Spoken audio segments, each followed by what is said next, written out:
ушундай айыл ушу Кыргызстаныбызда бул жалгыз орусча айтканда единственный айылбы же дагы барбы ушу? Глобус азыр ичин көрүп карап чыгабыз. Сусын таптап, арак жок.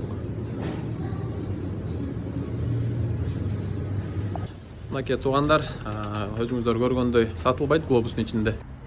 Магазинде сурап көрөлү. Мына туугандар, бул магазинде да алхамдулилла сатылбайт арак ичимдиктер. Өзүңүздөр көзүңүздөн көрүп атасыздар. Бүт кыдырып чыктым. Вот, брат, почему не продается в Александровке спиртное? Как бы это запрещено. Это запрещено. Да, в Коране запрещено, машалла. Думаем, от этого баракат не будет. Баракат не будет. Көрдүр туугандар, бияктан кайсы бир магазинге кирбесең деле сатылбайт экен да кыскасы. Кудайга шүгүр, алхамдулилла, биз да ушуга өтсөк жакшы болот эле да. Я вот сам себя снимаю, я сам блогер, вас не буду снимать, как вы видите. Просто, алхамдулилля, я убедился, что в Александровке ни в одном магазине этот спиртной не продается, да? Машалла. У нас даже глобус.